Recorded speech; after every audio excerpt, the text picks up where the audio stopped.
Pemirsa mengalami penyakit kelumpuhan di sebagian wajahnya tak membuat pelaksana tugas Gubernur Banten Rano Karno diam di rumah. Meski tetap melakukan aktivitas seperti biasa, namun sebagian orang bertanya, bisakah penyakit yang biasa disebut Bell's palsy itu disembuhkan? Sorotan Kabar Siang akan mengulasnya. Berikut ini.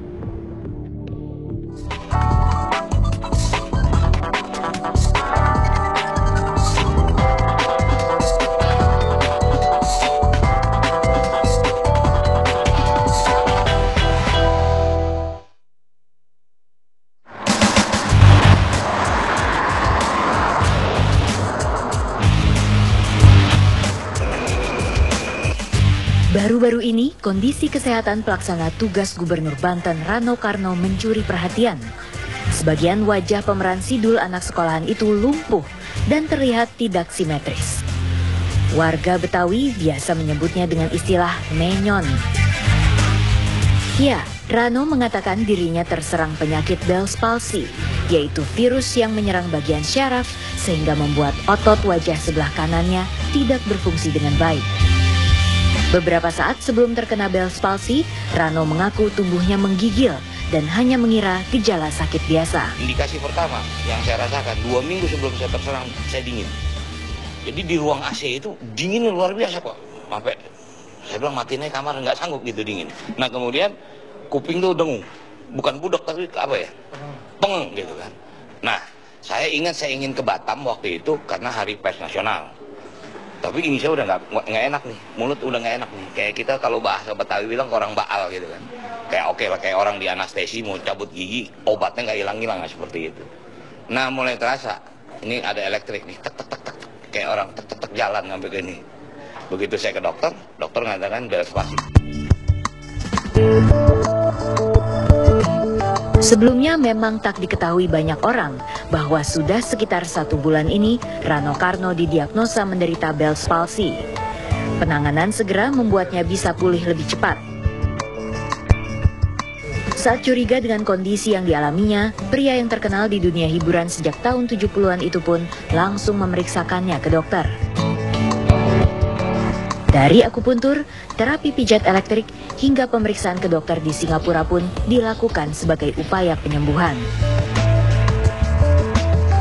Meski mengaku sudah pulih 90%, Rano tetap harus menjalani serangkaian pemeriksaan. Alhamdulillah, mungkin saya merasa sudah 90% kembali. Mungkin kalau seminggu lalu kawan-kawan lihat akan terkejut. Insya Allah setiap hari saya harus terapi, setiap hari. Jadi memang bisa akupuntur, kemudian ada yang namanya faradisasi, ya wajah kita dipanasin, kemudian di elektrik, ya kayak disetrum gitu kan.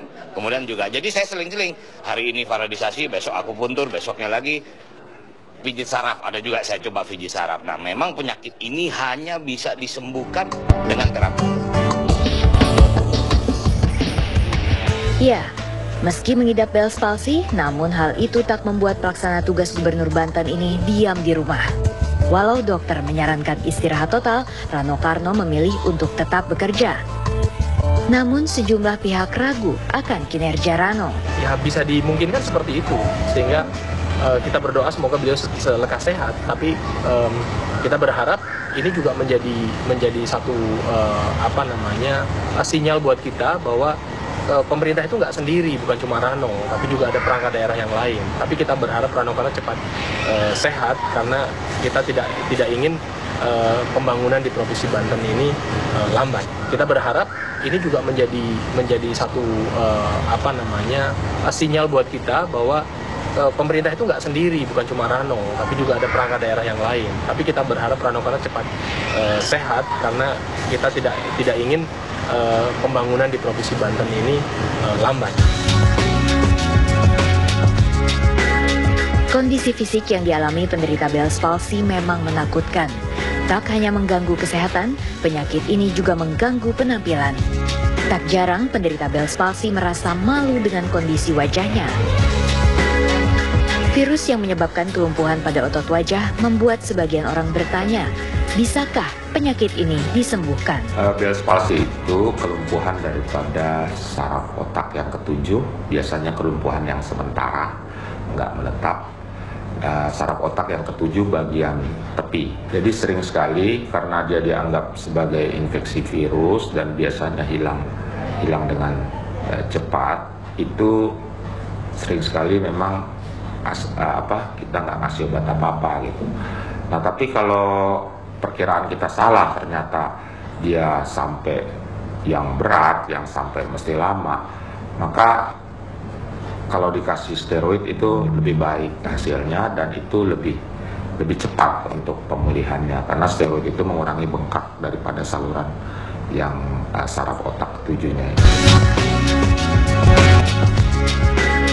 Penyakit Bell's palsy memang masih termasuk jenis penyakit langka. Bagi yang mempunyai aktivitas di malam hari atau terlalu sering terkena udara dingin, ada baiknya mulai menjaga diri dan mengurangi paparan. Meski bisa disembuhkan, namun pengobatan yang terlambat dan keliru bisa berakibat fatal.